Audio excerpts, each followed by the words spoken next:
Okay guys, welcome back. To you guys out there that got all worried and thought I wasn't making videos anymore, that's not what I was going for. What I was saying was that some of my customers, the reason I started doing those videos were for customers that were out of town, and I'm basically down to Dennis. He's the only guy out of town, and I just said that I didn't know whether I was going to continue videos or not, but I am going to continue them for another year anyway, for sure. I don't plan on this being a lifelong thing like some guys are on here. They've been on here for 10-15 years making videos. I don't know if I'll go to that extreme, but I am here for another year, so don't panic. We're signed on here with you guys for another year, so there you go. So thanks for all your input. Anyway, let's give you an update what's going on here. Okay, so it's after hours, and this is what I'm going to do tonight. Dave has got these gas pumps. Now, I don't know exactly what year these are. The customer brought them in. They're Imperial Oil gas pumps, and they actually are going back a green. Now, you're probably thinking Imperial Oil is blue and red, but the customer informs me from 1922 to up to 1949 or 50, I believe he said, they were green with red. So anyway, if you remember, I told you he had them powder coated, wasn't happy. He brought them in, so Dave has got all the body work all taken care of, so I'm going to be primering all these pieces up tonight. Doesn't look like much to you guys, but yes, we do like to take on small jobs like this. We like doing something different. Sometimes cars can just be, cars are just the same thing, car after car after car. You like to get something new like this in here once in a while. We've actually got a pedal car on the way that we're going to be doing soon. Okay, so let's take a look at Dan's. Actually, no, let's go down here. Now, our newest employee, Lise, this is the box off the 56 Chevy pickup we've been working on. A typical old pickup. People have drilled holes all over the place. You can see where the bare metal spots are. Those are people that drilled holes and done that kind of stuff. Anyway, she's got those all welded up. She did that herself, and she sanded the box all down, even took the box off the truck herself. And yeah, so she's got that all ready for us to go. So we still got to get, her and Dr. Dave are going to get in there and do a little body work on it where the welds have been done. So that's a good thing. Up on the hoist, so you see, Dan's 37.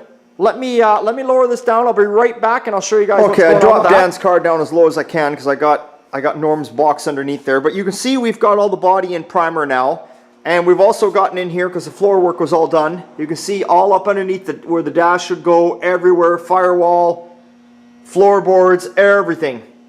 We got everything all texture sprayed up inside. We seam sealed all the areas where we welded.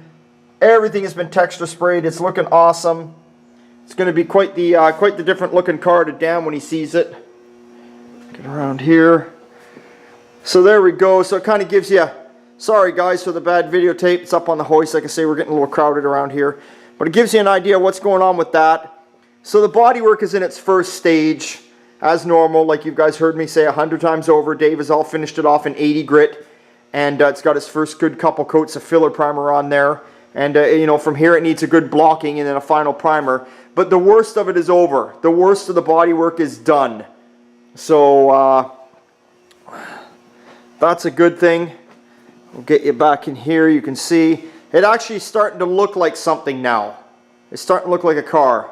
It's coming together. And of course we got the doors. The doors are right over here. I welded all the rust out, all the holes. I cut the lower half of the doors off, welded in some patch panels in there. Dave got in there, did a marvelous job on the bodywork, and they're all in their first stage of primer also. Now let's take a little walk outside here. It's a rainy day. Actually, the rain stopped. What do you know? Here's our newest project that Darren's been working on. This is a friend of mine, Corey. Corey's the guy that's always bringing me cars. Corey's got a 1929 Cabriolet here.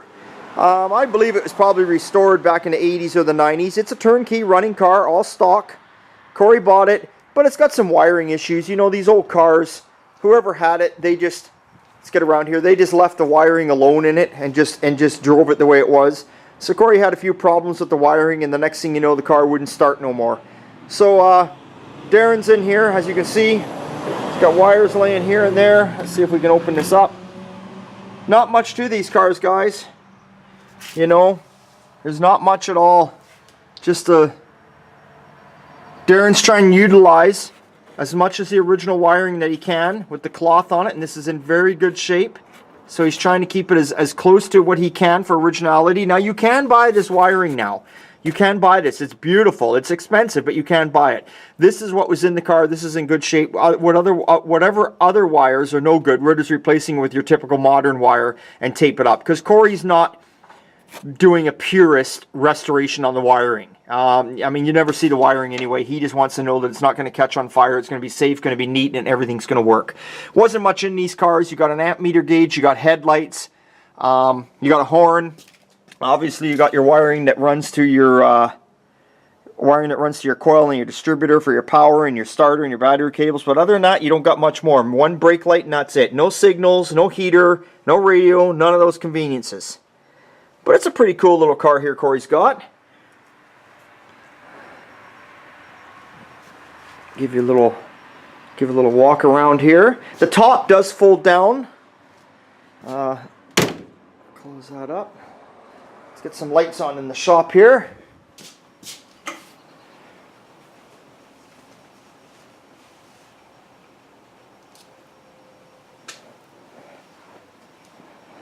Now what we're also doing on this car, because Corey decided to upgrade the wiring, he asked us if we could change it all over to 12 volts. So we're actually, this car is not going to be 6 volt anymore, it's going to be 12. So, you know, you got to change light bulbs and stuff like that. You got to put a 12 volt generator on there, or a 12 volt alternator and make a bracket. It's got the old stock motor in it.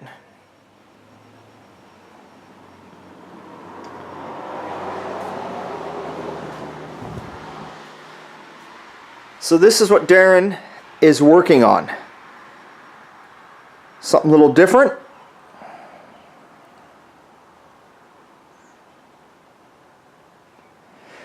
Now Corey's actually the guy, if you remember the movie, you guys, I said it all wrong. I can't remember, The Age of Adeline or Adeline or whatever that just came out in the theaters. Corey's the guy that bought that car that was in the movie that they rolled over and put in the river that he gave to me. And all I had to do was take the frame, take the body off. He wanted the frame, and that's way, way down. I don't know if the camera will go that far. We zoom in. There she is. I'm using her as lawn art. Planted a couple bushes around her, and there she is. So that's actually, I've got the car body from the movie. And Corey's the owner of this same car. And the reason he bought that car was for a lot of the parts and pieces for this car. So Corey's already put the tires and wheels off of that car onto this car. He's taken the radiator out of that car and put it on this one.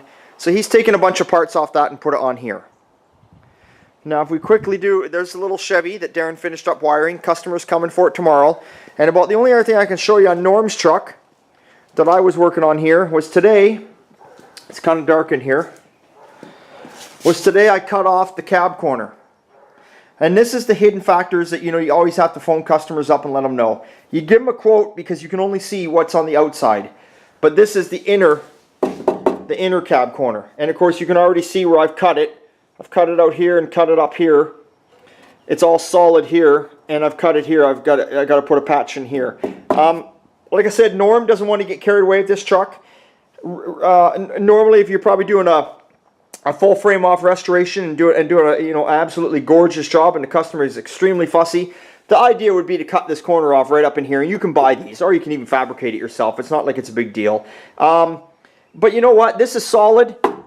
You can see the bare metal. It's all cleaned up. It's good. So I'm just going to weld in a couple patches where they need to be, grind down the welds, run a little seam sealer over it, put a little texture spray on it, then put our new outer cab corner on, and Bob's your uncle. It'll all be good.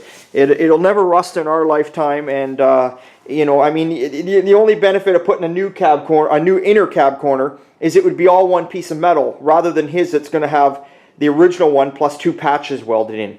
But nobody sees it. There's nothing wrong with that, and he doesn't want to get that carried away with this truck, and it's cheaper for him if I do that for him.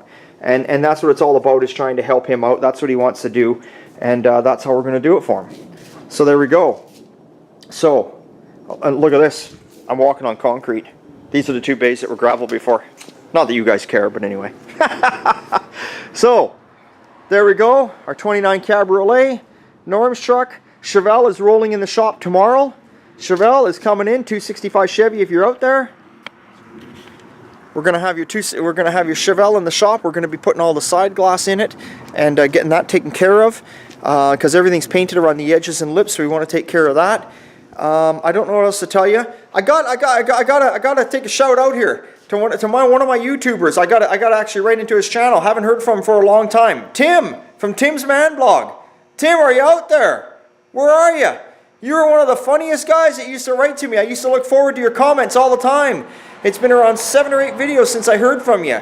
So yeah, you gotta get back to me. I've been watching a couple of your videos, man. They're awesome. But anyway, I apologize again to you guys. I can't watch every one of you. I know a lot of you guys have got videos up there too, and I can't watch every one of them, but I try to, because I'd sooner watch you guys than watch TV and all the bullshit going on there. So hey, that's all I gotta tell you. Remember, it's always good time and old time. We'll see you next time. Big thumbs up. Bye.